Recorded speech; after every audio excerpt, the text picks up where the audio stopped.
Sir అన్నారు ఆ meeting ఎక్కి విజయవాడతో జరిగింది. ఆ కారు ఎక్కిన కాడి నుండి అది ఏసీ వాసన నాకు తెలీదు, అందులో ఏసీ ఉంటుందని తెలీదు. ఎప్పుడూ నేను కారు ఎక్కలేదు.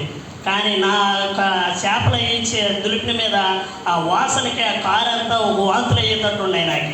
నేను ఈ కారు ఎందుకు ఎక్కా, అనవసరంగా ఈ కారు ఎక్కి నేను లేనిపోయిన అవసరం పెట్టుకున్నా, అసలే నా ఆరోగ్యం బాగోదు, నన్ను ఈ కారు ఎందుకు ఎక్కించారు అని నేను అనుకుంటూ ఎప్పుడు దింపుతారా, ఎప్పుడు విజయవాడ వస్తుందా, ఎప్పుడు మీటింగ్ అయిపోద్దా, మనం ఇంటికి వెళ్ళిపోదాం ఫస్ట్ అనే ఆలోచనతోనే ఉన్నా.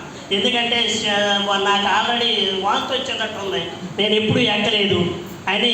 సరే విజయవాడ వచ్చిన తర్వాత మీటింగ్ గారికి సరే దింపారు. సార్ నన్ను దింపిన తర్వాత కారు డోర్ ఓపెన్ చేసి మన దగ్గర సెంటు బాటిల్ మొత్తం తీసుకున్న కారు అంతా కొట్టేస్తున్నారు. నాయన నన్ను ఎలా చూస్తున్నారు, నేను అది కారు ఎందుకు ఎక్కొచ్చా, ఆరు ఎందుకు ఇబ్బంది పెట్టాని నాలో నేను అనుకుని పైకి విజయవాడ మీటింగ్ జరుగుతుందని ఆ మీటింగ్ హాల్లోకి వెళ్ళి కూర్చున్నా. సరే కూర్చుంటే సార్ వస్తున్నారు విజయరాజ్ సార్ వస్తున్నారు అని అంటున్నారు. ఆ సార్ ఎవరో నాకేం తెలుసు, ఎవరు వస్తున్నారని మీటింగ్ చెప్తారంటే సార్ పక్క నుండి కోటేసుకుని వస్తున్నారు. ఇక నా మైండ్ ఇక కారు ఎందుకు ఎక్కొచ్చా, ఈ మీటింగ్ చెప్పడం ఎందుకు, అసలు నాకు ఒకటే భయం. ఇక మైండ్ ఒక్క మాట కూడా తీసుకోలేదని వాస్తవంగా చెబుతున్నా.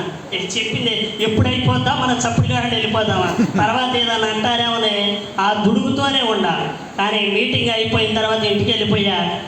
సరే సార్ నా దగ్గరికి వచ్చి ఏమన్నారంటే మళ్ళీ లక్ష్మణ అర్థమైందా, నువ్వు మామూలుగా విజయవాడ బస్ స్టాండ్ దాకా ఒక సార్ను పురమాయిస్తా, నేను వేరే వాళ్ళని కలవాలి, నీకు డబ్బులు 200 ఇస్తా, డబ్బులు తీసుకుని నా బస్కి జాగ్రత్తగా వెళ్ళమని నాకు ఆ 200 ఇచ్చి పంపిస్తే నేను అడ్డు పంచుకొని నూజివేడి వెళ్ళి ఆ సరుకులు తీసుకుని ఇంటికి వెళ్ళిన తర్వాత సబ్బులు సోపులు పేస్ట్ అన్నీ ఉన్నాయంట, మన ఇంట్లో ప్రొడక్ట్ ఉన్నాయి, నేను వాడుకునే సప్లిమెంట్ ఉన్నాయంట. వీటి గురించి చెప్తే 5,000, 10,000, 20,000, 50,000, లక్ష రూపాయలు తీసుకునే వ్యక్తులు ఆ మీటింగ్లో చెప్తున్నారు. అంటే మా మేడం ఏమందంటే, అసలు నువ్వు సరిగ్గా సబ్బులు పేస్టుల గురించి ఇంటికాడే మాట్లాడుతూ సరిగ్గా మాట్లాడలేవు, ఇవన్నీ నువ్వు చెప్తే ఎవళ్ళు అంటారు, నీకు ఎందుకు వచ్చిన రిస్క్, నేను ఆల్రెడీ 200, 300 కూలికెళ్ళి తెస్తున్నాను కదా, నీకు కావాలంటే మా నాన్నలు అడిగి ఇంకొక 20,000 తెచ్చేస్తా, ఇంకో 4 రకాల కొట్లో 4 రకాల సరుకులు పెట్టుకుని, కానీ అసలే నువ్వు తిరగలేవు బయట, నీకెందుకు వచ్చింది రిస్క్ అంది. కానీ నేనేమనుకున్నానంటే, నా పిల్లోళ్ళకి ఈ పేదరికాన్ని అంటించకూడదు, నా పిల్లోళ్ళని మంచిగా చదివించుకోవాలి. సరే ఈ నెల రోజులు ఆగు, మళ్ళీ 3వ తారీఖు మీటింగ్ జరుగుతుంట, ఆ మీటింగ్కి నిన్ను తీసుకెళ్తా, నువ్వు నచ్చి చేయమంటే అప్పుడు నేను ఈ బిజినెస్ చేస్తా, నువ్వు వద్దంటే అప్పుడే కొట్లో కూర్చుంటానని నేను ఎప్పుడు 3వ తారీఖు వస్తుందా అని చూసుకుంటూ ఉంటే మళ్ళీ 3వ తారీఖు వచ్చింది. మళ్ళీ ఆమెను ఎప్పుడు పెట్టుకుని ఆ మీటింగ్లో కూర్చోబెట్టా. సరే నువ్వు అమ్మే షాప్ ఏదో నేను అమ్ముతా, నువ్వు రోజుకు 4 ముగ్గురు కలుపుతూ సరే ఎలా చేస్తావో చెయ్యి, నాకు నమ్మకం లేదు నీ మీద.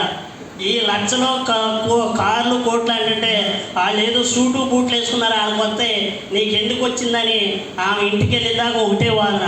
ఇంటికి వెళ్ళిన తర్వాత వాళ్ళ అమ్మ వాళ్ళ నాన్న వాళ్ళ మొత్తాన్ని వాళ్ళ అక్కల మొత్తాన్ని పిలిపించి ఏంటో సబ్బులు సోపులని నన్ను ఈ షాప్లో కూర్చోబెడతాడో, బయట తిరిగి వస్తాడో, రోజు 200-300 రూపాయలు వేసుకుని వెళ్ళి ఆయిల్ పోసుకుని తిరిగి వస్తాడో, ఇదిగో లక్ష అంటుండో, ఇదిగో కారు అంటుండో, ఇదే చెబుతుంది సరిపోతుంది. మనకు వచ్చేది లేదు కానీ ఇక్కడ అప్పు అయ్యేటట్టుండో, మీరన్నా చెప్పమని వాళ్ళ అమ్మ వాళ్ళ నాన్నతో వాళ్ళ అక్కలతో మొత్తం చెప్పించిన. నేనేమన్నానంటే, మీకు తెలియదు ఈ బిజినెస్ గురించి, మీరు ఎప్పుడూ వినలేదు, ఈ బిజినెస్ని చూడలేదు, ఈ ప్రొడక్ట్ వాడలేదు, నేను అక్కడ మీటింగ్లో ఉండి తెలుసుకున్నా కాబట్టి నాకే అర్థమైంది. 1 సంవత్సరం కానీ 2 సంవత్సరాల తర్వాత మీరు ఎలా మాట్లాడతారో చూడండి నా గురించి అని.